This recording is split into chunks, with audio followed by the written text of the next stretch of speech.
ইতিহাস সাক্ষী আছে, যখনই আমাদের দেশ ভারতবর্ষকে কেউ বা কারা পিছন থেকে আটকে রাখার চেষ্টা করেছে, ঠিক তখনই আমাদের দেশ আরো জোরে সকলকে চমকে দিয়ে সামনের দিকে এগিয়ে গেছে।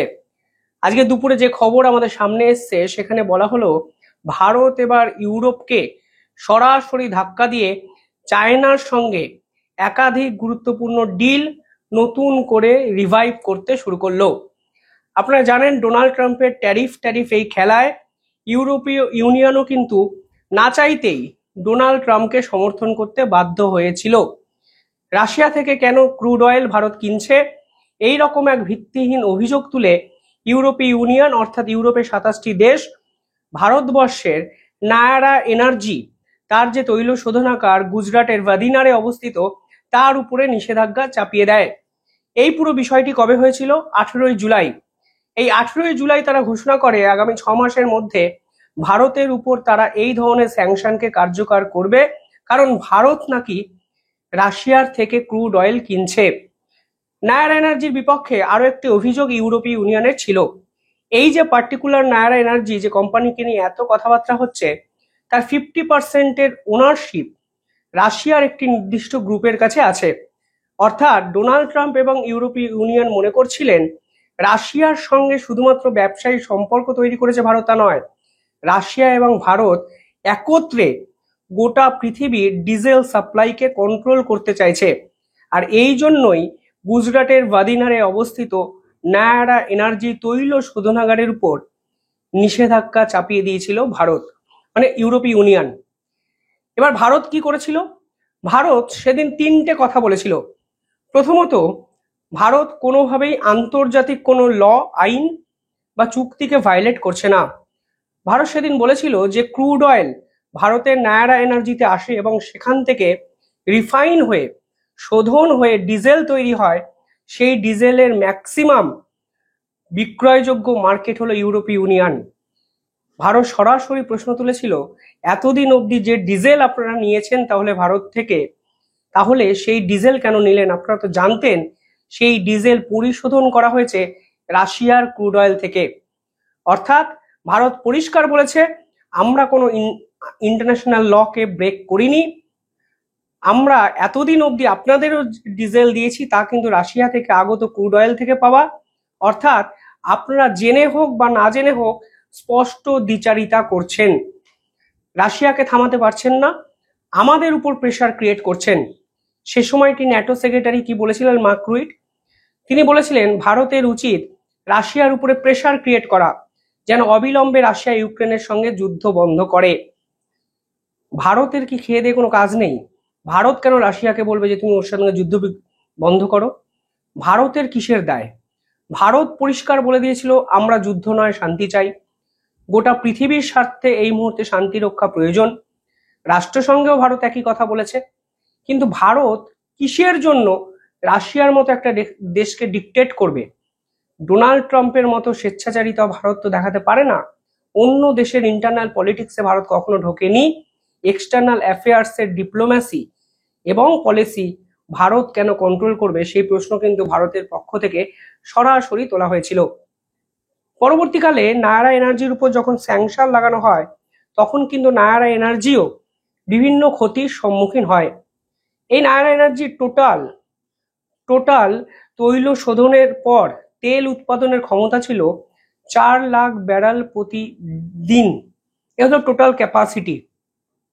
এতদিন অবধি নায়ারা এনার্জি 3,66,000 ব্যারেল প্রতিদিন বাইরের বিভিন্ন দেশে কিন্তু পাঠাতো। মূলত ইউরোপীয় ইউনিয়নকে কেন্দ্র করেই সেই মার্কেটটি কিন্তু ছিল। যখন ইউরোপীয় ইউনিয়ন এই নায়ারা এনার্জির উপর স্যাংশন লাগিয়ে দেয়, তখন কিন্তু এই ডিস্ট্রিবিউশন কমে দাঁড়ায় 94,000 ব্যারেল পার ডে। অর্থাৎ ক্ষতির সম্মুখীন হয়তো মানে সে সময় নায়ারা এনার্জিও কিন্তু হয়েছিল। পরবর্তীকালে ইউরোপীয় ইউনিয়ন বলে তোমাদের উপর যে স্যাংশন লাগানো হয়েছে তা তো কার্যকরী হতে আরো 6 মাস বাকি, মানে আমরা 18ই জুন ঘোষণা করেছি, তোমাদের উপর এই স্যাংশন কার্যকরী হবে 18ই জানুয়ারি থেকে। তোমরা এখনই কেন আমাদেরকে তেল দিতে চাইছো না?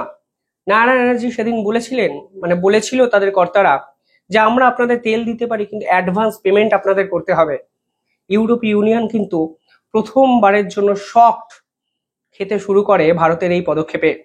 এবং ভারত স্পষ্ট বলে, যেহেতু ভারত ওয়ার্ল্ড ট্রেড অর্গানাইজেশনের কোনো রুল ভাঙেনি, ইন্টারন্যাশনাল কোনো লকে ব্রেক করেনি, এবং ভারতের স্বার্থে যে কোনো দেশের সঙ্গে ব্যবসা বাণিজ্য করতে পারে, শুধু এই জন্যই রাশিয়ার থেকে কম দামে তেল কিনেছে।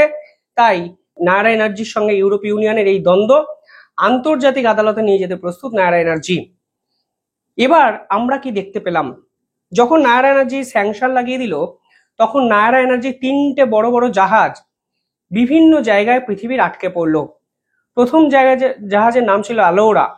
এই আলোরা জাহাজটি পর্তুগালে ডিজেলকে ড্রপ করতে যাচ্ছিল।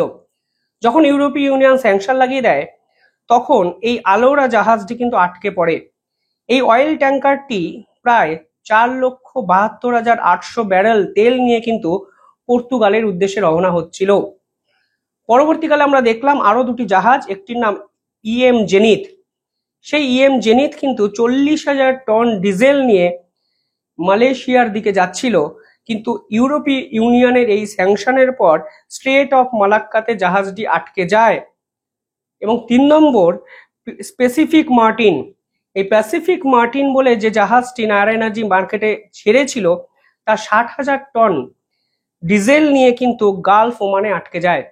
অর্থাৎ ইউরোপীয় ইউনিয়নের এই স্যাংশনের পর নায়রা এনার্জির এই যে ব্যবসা বাণিজ্য, এই ব্যবসা বাণিজ্য ডায়নামিক্সটাও কিন্তু টোটালি চেঞ্জ হতে শুরু করে।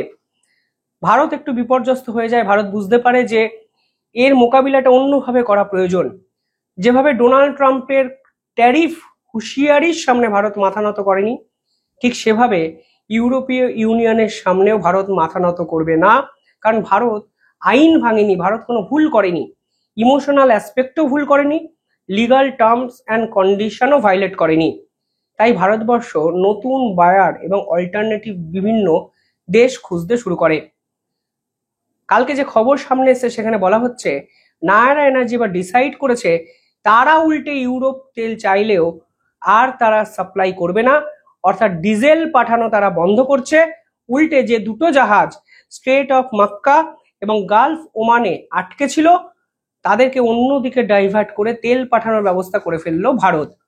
যে খবর সামনে আসছে সেখানে বলা হচ্ছে ইএম জেনিথ, যে পার্টিকুলার জাহাজটিতে 40,000 টন ডিজেল আটকে ছিল, সেটাকে নতুন করে রিফিউল করা হচ্ছে এবং রিফিউল করে 4,96,000 ton ultra low sulphur diesel ঢুকিয়ে দেওয়া হয়েছে এবং সেই জাহাজটি চায়নার দিকে মুভ করতে শুরু করেছে এবং চায়না উপকূলে গিয়ে সেটি চীনকে এই যে লো লেভেল সালফারকে ডিস্ট্রিবিউট করছে। এবং এমনকি এই যে প্যাসিফিক মার্টিন যে জাহাজটি গালফ ওমানে আটকে ছিল, সেটিও নাকি ওমানকে ডিজেল সাপ্লাই করছে। অর্থাৎ ভারত স্পষ্ট বুঝিয়ে দিল, আমরা ইউরোপের জন্য দরজা বন্ধ করলাম, আমরা অল্টারনেটিভ বায়ার কিন্তু পেয়ে গেছি। অর্থাৎ একটি জাহাজের তেল কিনলো ওমান, অন্য জাহাজদের যে লো সালফার ডিজেল সেটা কিন্তু কিনলো চায়না। মনে রাখবেন, নরেন্দ্র মোদী 5 বছর পর চীনে যাচ্ছে। চীনে যখন যাচ্ছেন তখন চীনে এসসিও সামিট হবে, আপনারা জানেন। পুতিন সেখানে আসবেন এবং পুতিন, চীনা প্রেসিডেন্ট এবং ভারতবর্ষের প্রধানমন্ত্রী একটি অত্যন্ত গুরুত্বপূর্ণ মিটিং করবেন। মিটিং এর বৈশিষ্ট্যটা কি হবে? মিটিং এর মূল বৈশিষ্ট্যটাই হবে ব্রিক্স কান্ট্রিগুলোকে একসঙ্গে জড়ো করা এবং সেই বার্তা দেওয়া। একটা মহাজোট শক্তিশালী ভাবে তৈরি করার সময় এসে গেছে, তার সমস্ত দেশ বুঝতে পারছে। কারণ দিনের পর দিন আমেরিকা দাদাগিরি মেনে নেওয়া যায় না, আর আমেরিকা যা করে ইউরোপীয় ইউনিয়ন ঠিক সেটাকেই ফলো করে। যে ফলো করতে গিয়ে তারা ভারতের সঙ্গে একটু খেলা খেলতে চেয়েছিল, আর আজকে ভারত দেখিয়ে দিয়েছে তোমরা আমাদেরকে দূরে কি সরাবে, আমরাও তোমাদের পাল্টা দিতে পারি এবং আমরাও অল্টারনেটিভ মার্কেট খুঁজতে অন্তত 2 দিনের বেশি আমরা নেব না এবং নি। ক্ষতিটা কার হলো? ইউরোপীয় ইউনিয়ন এবার কোথা থেকে ডিজেল কিনবে? তারা কি ভারতের থেকে কম দামে আমেরিকার থেকে ডিজেল পাবে? বিশ্বের কোনো রাষ্ট্র কি ইউরোপীয় ইউনিয়নকে কম দামে ডিজেল বিক্রি করবে? যদি করতো তাহলে এতদিন কেন করেনি? কেন ইউরোপীয় ইউনিয়ন নিজের পিছনে নিজে ছুরিটি মারলো? কালকে ইউরোপীয় ইউনিয়নের অ্যাডভাইজার, আপনারা জানেন, ডোনাল্ড ট্রাম্পকে সরাসরি বলেছে যে আপনি ভারতের সঙ্গে যেটা করছেন তা হলো ওয়েস্টার্ন এবং আমেরিকার লং টার্ম জিওপলিটিক্যাল গোলের ক্ষতি। ইন্দো প্যাসিফিকে যদি ক্ষমতা বজায় রাখতে হয়, যদি চায়নাকে কাউন্টার করতে হয়, তাহলে ভারতের সঙ্গে বন্ধুত্ব রাখা ইম্পর্টেন্ট। আপনি সেটাকে নষ্ট করছেন। আর আজকে ভারত সত্যিই বুঝিয়ে দিয়েছে, ডোনাল্ড ট্রাম্প এবং ইউরোপীয় ইউনিয়ন শুধু নষ্ট করেছে তা নয়, চিরতরে সম্পর্ক শেষ করার দিকে পুরো বিষয়টা নিয়ে যাচ্ছে এবং ভারতকে অজান্তেই অনেক বেশি শক্তিশালী রাষ্ট্রে পরিণত করছে। আপনারা কিভাবে দেখছেন পুরো বিষয়টি কমেন্টে জানাবেন। ধন্যবাদ।